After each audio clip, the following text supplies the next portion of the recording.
Everything's coming up Trump so far in the trade war that we started with ourselves. We are winning.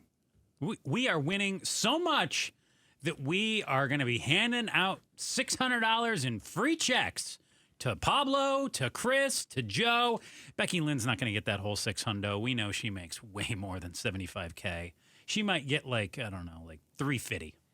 Let's also keep in mind that she continues to tell us that it's going to be hot. And yeah. I think we need to fine her for that. Mm-hmm. So everything's coming up roses. And so Josh Hawley, who is one of the loudest MAGA voices in the Senate, thinks that we should adopt a very liberal policy and take the money from the tariffs and redistribute it to people making less than $75,000 a year or couples making less than $150,000. Well, that would be a stimulus check, wouldn't it? Didn't the Trump administration kind of start the stimulus check, and then the Biden administration kept that train rolling? How dare you? Isn't that what happened? Stop. Oh, sorry. I want you to remember who ruined the economy. Biden. I know that. So why is the rebate check a savvy political move but an economic loser? Oh, because... Now, when Trump gave us 2 stimulus checks... Yes. Winner! Free money. Totally free money. Did wonderful things for the economy. Nobody ever has seen an economy better. Mm-hmm. Nobody ever. History. But then Biden came along and he did the same thing, and that, obviously, loser. Too much. Destroyed everything. Went too far. Well, it was too much. Yeah, everybody says it was too much. But who doesn't love free money? Morons. Morons don't love free money. So when Trump gave us those stimulus checks, we were like, wow, this is genius. And he signed those and he wanted to make sure that everybody saw his signature. Mm-hmm. When they got their free money checks, they wanted to make sure they knew where it came from. Donald Jehoshaphat Trump. John. Jonathan. Johann. And we loved the free money, right? Mm-hmm. National debt be damned. We got money burning holes in our pocket. But then Biden came along, and he did that. And I mean, let's face it, he ruined the economy. We all know he ruined it. He probably auto-penned that. He auto-penned it, and then the GOP, rightfully so, freaked out and blamed him for the inflation and the ballooning debt. And they said, you can't just take money and start running up the national debt and start handing out checks to everybody. What are you, nuts? And he went, I really look, it's just ice cream, Rocky Road. And who can argue with that? Nobody. It doesn't even make any sense. So the GOP was arguing when Biden came through with that last check, and they said, well, look, we didn't need the third check. But the truth is we won't know because the economy didn't tank. Inflation went up. Mm-hmm. We know that inflation went up. So the argument is, had he not put out that third stimulus check, and of course we're all saying that's the only reason there was inflation. Of course, there were multiple factors that led to the inflation. But had that third stimulus check not gone out, we wouldn't have had inflation. Everything would have been just perfect. Yeah, I don't think so either. We already had supply chain issues. We had a bunch of other things. Mm-hmm. But we'll never know.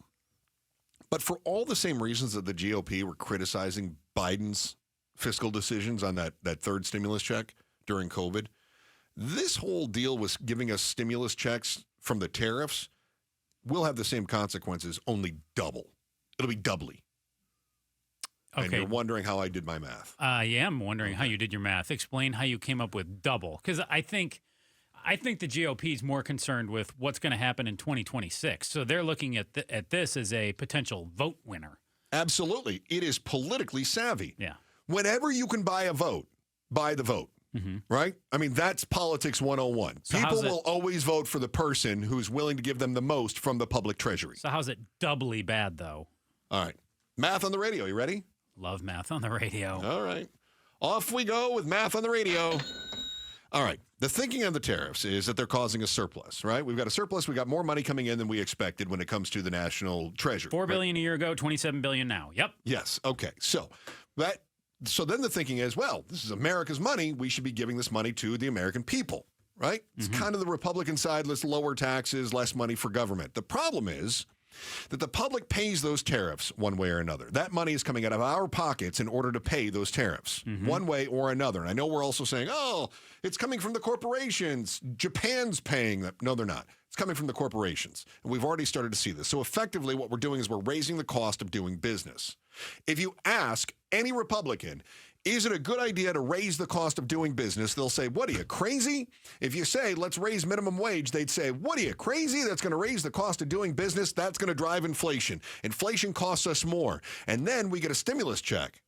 The national debt will continue to grow because we're not turning that $27 billion toward paying off the debt. Instead, we're giving it back to people. And then they're spending that money with that stimulus check. So we spend the stimulus money, which then drives inflation, which then costs us more.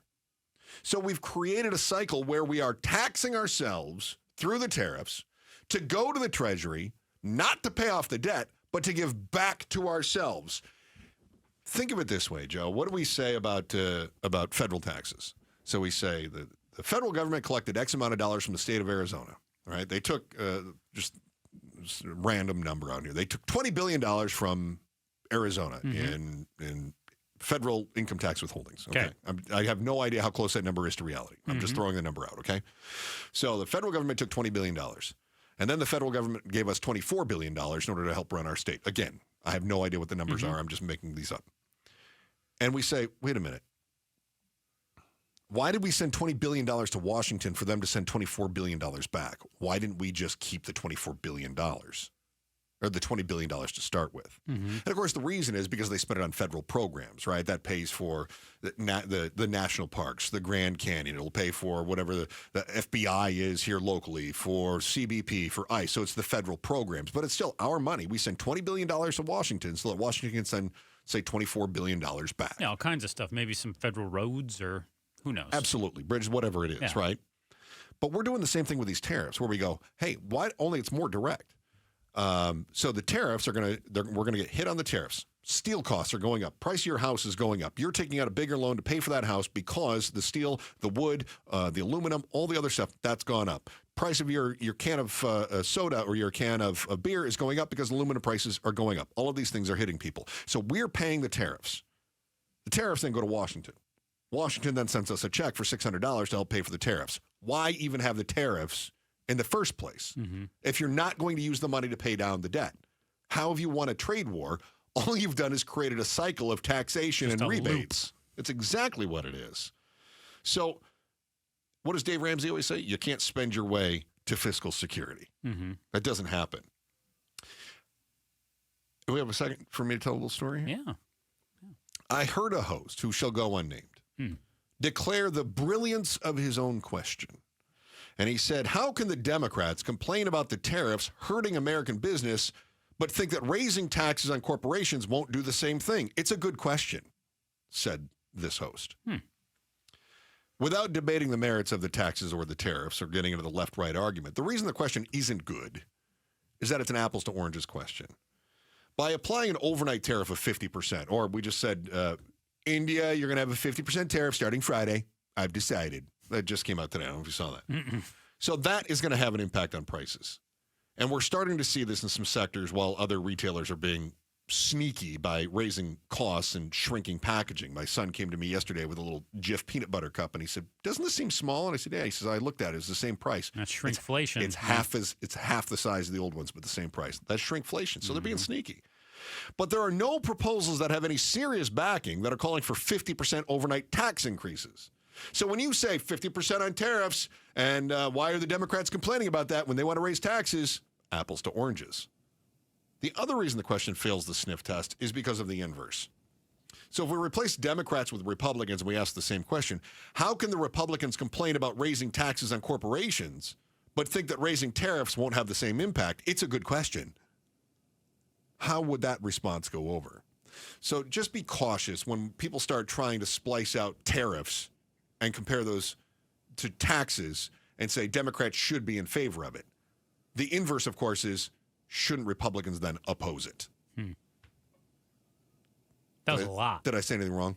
No, it was just a lot. No. It really hit me right in the head. I feel like I wore you down on that. I'm sorry. But it was good. Yeah. It was good. Okay. And I don't think there was actually too much math on the radio either. No? No. I did okay? You did. I just tried to keep the tempo up a little bit. I figure even if the kids don't learn math, as long as the teacher seems exciting, they want to go to class. I did. Thank you. Uh-huh. All right. Thanks for watching The Chris and Joe Show. Click to see more from Chris and Joe, and tap the button in the middle to subscribe to KTAR News.